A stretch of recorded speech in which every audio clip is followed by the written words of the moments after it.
Lexus LS je auto, ktoré by chcela mať bez debaty každá automobilka vo svojom portfóliu. A dôvod je veľmi jednoduchý. Toto, dámy a páni, je stelesnenie amerického sna. No a ako sa s ním žije na Slovensku, tak to nám povie jeho majiteľ Adrián. Na začiatku som spomínal jednu vec, s ktorou možno veľa ľudí nebude súhlasiť, a to, že každý výrobca túži po Lexuse LS vo svojom portfóliu. Totižto Lexus LS bol prvý pokus tejto automobilky a pokus Toyoty vyrobiť takýto veľký sedan pre celý svet a bolo to hop alebo trop. A ako všetci vieme, história nám ukázala, že to bol obrovský úspech. V zásade hneď rok na to Lexus LS zosadil z trónu najpredávanejších luxusných aut v Amerike BMW, Jaguar a Mercedes-Benz. Paradoxne je, že Lexus nepovažoval v tej dobe domáce americké automobilky za konkurenciu k tomuto autu. Či to tak je alebo nie, to už nechám na zvážení každého. Ale my sme na Slovensku, stojíme nedaleko hlavnej dediny a ty nám prosím ťa povedz, ako si sa v našich končinách dostal k tomuto autu, alebo prečo si sa vôbec rozhodol, že si ho kúpiš? Vždy som mal rád staršie autá s duchom. Túžil som z filmov po muscle car a keďže muscle car je v našich končinách ešte vzácnejší ako tento Japonec, tak som vždy po ňom pokúkoval. Je to V8. Asi to je ten dôvod hlavný? Je. A išiel si vyslovene len po LS-ku, alebo bolo ti v zásade jedno, že kúpiš V8 v akomkoľvek balení? Nie, nešiel som ani vyslovene po LS-ku. Bola to náhoda, respektíve keď som bol mladší, o hodne mladší, tak na vedľajšej ulici Zubár mal LS-ko a sme to chodili obdivovať. A tento konkrétny kus si kúpil na Slovensku, alebo? Kúpil som ho na Slovensku, spĺňovalo to všetky klišé. Bolo to od staršieho pána, prvý majiteľ. Kupoval to vo Viedni, ako podnikateľ, dokonca mal na tom aute svojho šoféra osobného, takže vozil sa viac menej vzadu. A staral sa o to auto servisované a garažované ešte, že? Servisované a garažované. Jeho vodič bol starší pánko, ktorý chodil okolo auta len s handričkou. A toto je ročník aký? To je 97, prelom august-september, kedy vlastne o mesiac neskôr vyšla faceliftovaná verzia. Čiže toto je vyslovene jeden z úplne posledných kusov. Čiže vlastne je to druhá generácia LS-a, ktorá sa veľmi podobá na tú prvú, aj keď Lexus tvrdí, že pod povrchom je 90% vecí zmenených a nových. Prepracovaných, áno. Je prepracovaných. Potom vyšiel facelift, ktorý vlastne sa líšil tým, že už tam nebol 4-stupňový automat, ale 5-stupňový. A má tu trošku iné svetla a jemnú maličkú zmenu v interiéri. Na palubovej doske ináč je to úplne všetko to isté, dokonca aj väčšina dielov sedí. Čo sa týka motora, dali tam VVTi, čím sa zvýšil o pár kilowattov výkon a ten 5-stupňový automat, ktorý by sa možno viac hodil do tohto auta ako ten 4-stupňový. 4-stupňový automat, veľa ľudí teraz bude krútiť očami, že 4 stupne, ja mám 20. Ako sa ti s tým jazdí, s tými 4 stupňami? Veľmi dobre. Našťastie má inteligentnú riadiacu jednotku, čím sa oni chválili už v dobe vzniku. Keď tomu nedúpeš, tak bez problémov pri 50-ke v meste ti zaradí štvorku, čiže ideš na nejakých 1200 otáčkach. Potom samozrejme na diaľnici to točí viac, ale spotreba je výborná. Na také auto až prekvapujúca pri 130-ke GPS-kovej teraz v lete s klímou 10 litrov presne. Prejdem 300 km, 30 litrov, proste presne. Pri 130-ke točí nejakých 2800-2900 otáčok. A keď sme pri tom motori, tak Lexus mal na začiatku pri tej kampani, keď to spúšťal, takú reklamu legendárnu, kde postavil na motor kopec pohárov so šampanským a teda dokazoval, že naozaj to auto, aj ten motor je exkluzívne vyvážený, tichý, izolovaný od toho auta. My sme si urobili taký pokus s tou mincov, že dali sme mincu hore, naštartoval si a tá minca proste nespadla, jemne vibrovala.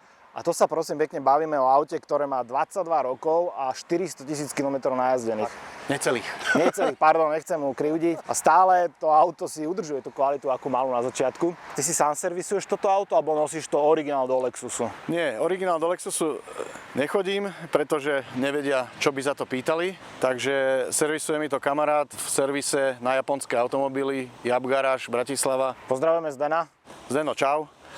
Okrem alternátora nič fatálne sa tam neudialo, samozrejme postupne vymieňame veci spotrebného charakteru ako silenbloky, rozvody sa robili, brzdy, čo je normálka pri každom staršom aute. Nie je to nič horibilné, čo sa týka nákladov, akurát samozrejme opravy treba plánovať. Objednávam väčšinou z USA, kde sa predalo najviac týchto Lexusov, najviac ich tam dodnes jazdí, dokonca niektoré majú 600-700 tisíc míl najazdených, bez problémov jazdia ďalej. Toto auto je vybavené od výroby vzduchovým podvozkom.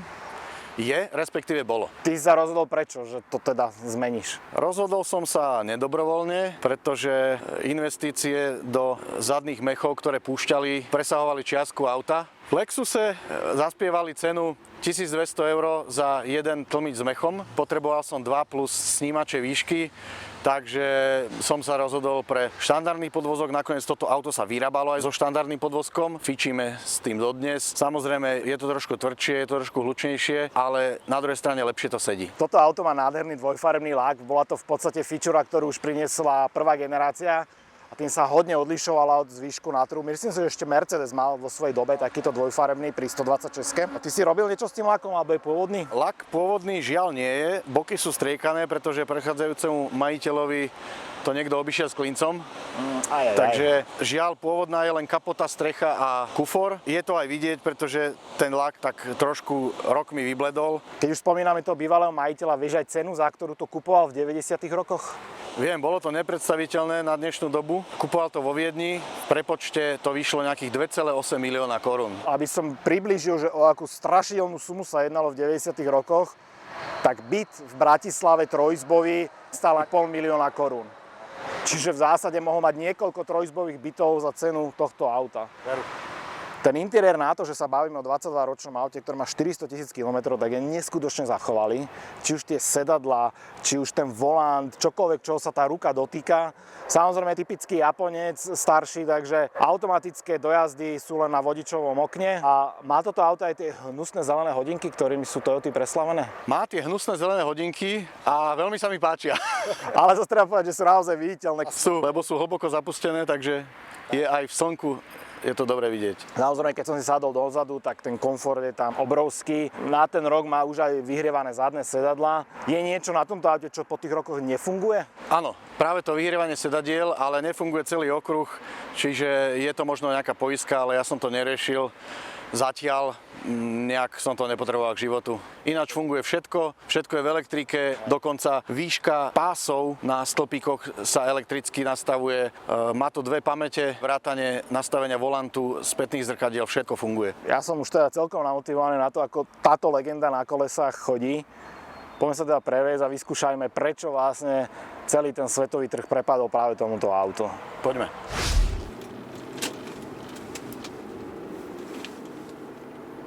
Väčšinou, keď začíname to video a my sa rozbiehame z parkoviska, tak hodnotím ten zvuk pri akcelerácii a 6 válec, 8 válec.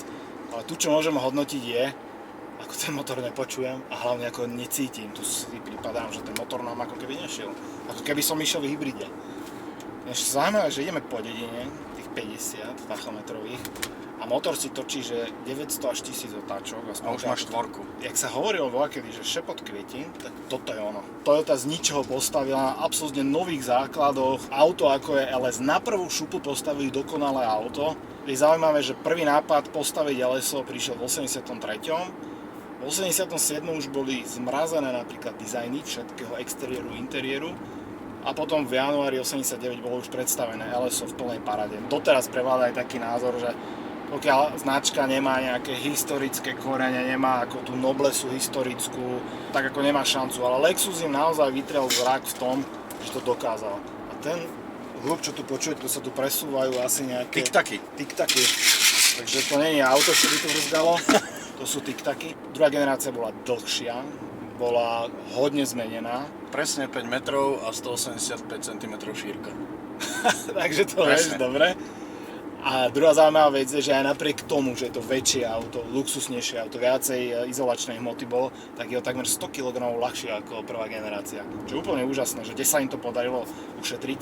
A keď v 83. si pohlavári v Toyote povedali, že ideme budovať novú luxusnú značku, novú luxusnú divíziu a postavíme novú vlajkovú loď, tak stanovili veľmi zaujímavé ciele. Pokoriť konkurenciu v každom jednom ohľade, to znamená v dynamike, to znamená v luxuse, to znamená napríklad v tichosti na palube.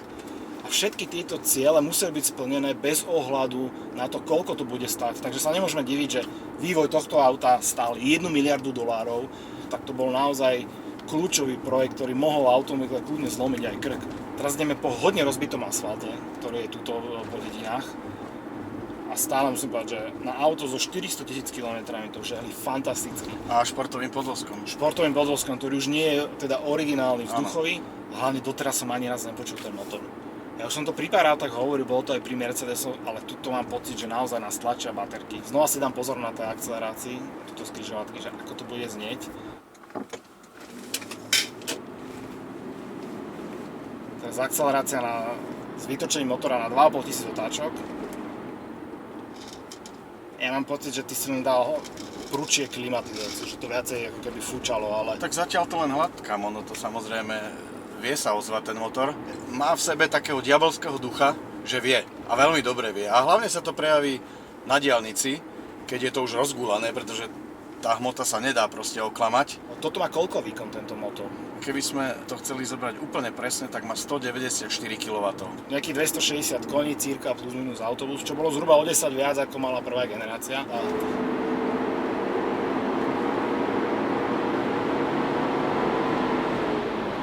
a... Čo je zaujímavé, tak od istej rýchlosti sa tu ten hluk vôbec nemení. Platí to aj pre kilometre v hodine a platí to aj pre otáčky.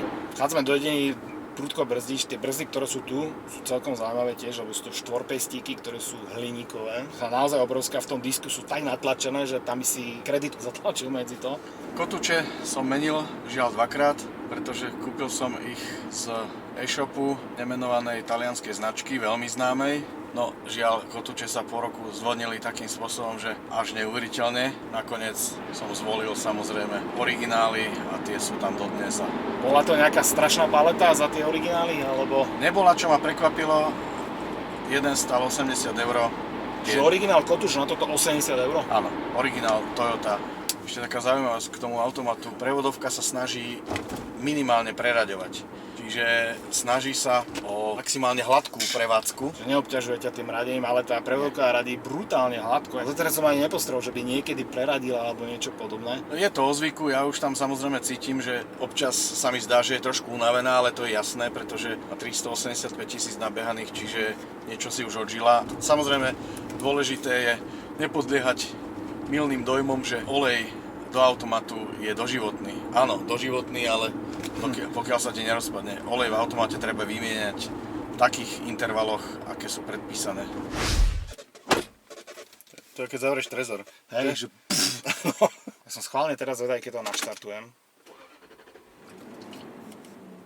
Akože nič. Necítiš nič ani teraz na volante, na páke. Dal som ti to teraz do toho komfortného režimu. Zo srandy? Tak v mojom veku, že ja už len tie komfortné režimy mám, vieš. Už... Hej, starý pán si naozaj. Super je aj to, že vlastne všetko je elektrika. Ja si nastaviť, čo chcem. Ten volant vlastne pred faceliftový bol taký... Nie veľmi pekný, áno. Sa som tak diplomatickejšie povedať. Bol. Tento už je klasická Toyota, takže radíme na 4-stupňovej prevodovke Dčko a ja sa nebudem toho automatu chytať. Tak akcelerovať.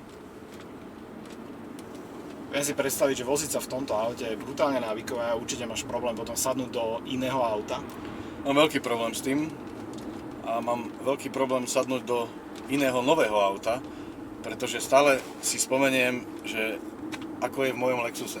Veľmi pekné aj to podsvietenie budíkov, ktoré Toyota alebo Lexus nazýva Optitron a používa ho úplne od prvej generácie LS-a. Dodnes vlastne. Dodnes, presne tak. Myslím, že jediné auto, v ktorom to nepoužila kedy, tak to bola prvá generácia IS. To malo klasické, ale tie nádherné budíky, takže tam nebol dôvod to používať. A čo ešte zaujímavé, tak vo svojej dobe prvá generácia LS-a bola veľmi dobre cenovo nastavená. Ona stála zhruba $35 000 v dobe, keď konkurencia stála $50 000 a viac. No, minimálne o tretinu bolo lacnejšie. Keďže sa veľmi dobre predávala prvá, tak druhá generácia už samozrejme prišla s vyššou cenou. Tá cena už bola niekde na okolo $50 000. Toto cítim v týchto zákrutách, že šoferujem párnik. Tie tiktaky sme mali vybrať. Vyhodiť ich. Ale nie, to už nechaj tak, to už je jedno. Šoferujem auto, ktoré je nadpriemerne veľké, široké, ale nejakým spôsobom to neriešim. Viem, že v malom asi nedostanem tento komfort, čo je tu. Keď pozerám potom interiéry, tak samozrejme z dnešného pohľadu už ten interiér je prežitý, ale nemôžem krivé slovo povedať, napríklad na tie ovládacie prvky, klimatizácie, jasný, jednoduchý displej, veľké tlačidlá. je tu Premium Sound, nie je tu ešte Nakamichi, teda ešte ten o level vyšší, Najvyššia. ale stále to hrá lepšie, ako hrajú dnes tie základné sound systémy aj v prémiových značkách. To rozhodne a prispieva k tomu aj fabrický subwoofer za zadným oknom. Čo je zaujímavé, tak na tú dobu skutočne Lexus dával to najlepšie, čo bolo v automobilovom svete, napríklad tá dvojzónová klimatizácia, 4x airbagy, pyrotechnické napínače pásov. To sa bavíme o začiatku 90 rokov v zásade. Čo by si na tomto aute menil, alebo je tu nejaká vec vôbec, ktorá ti že pije krv? Privítal by som akurát ten 5-stupňový automat, ktorý sa montoval už mesiac po vyrobení tohto modelu. Tohto kusu konkrétne? Možno na spotrebe by sa tu tak preniesť. Na spotrebe určite. Údajne tie faceliftové hneď po tomto modelu tam nejakých pol litra až 8 deci malo menšiu spotrebu. A moja posledná klasická otázka je, že ak by si toto auto predával, čo by si kúpil miesto neho? Čo si myslíš, že by to nahradilo? Je vôbec niečo také v tejto cene? Tak v tejto cene asi nie. Pokúkujem po novšom LS-ku, ale to len ako fantázia. V tejto chvíli asi som spokojný a snažím sa, aby to auto vyzeralo stále ako nové. Aby ti hlavne slúžilo. Tak. Ak sa vám toto video páčilo, dajte prosím like a ak ešte nie ste odoberateľ kanálu Volant TV, kliknite prosím na tlačidlo odoberať. Ďakujem.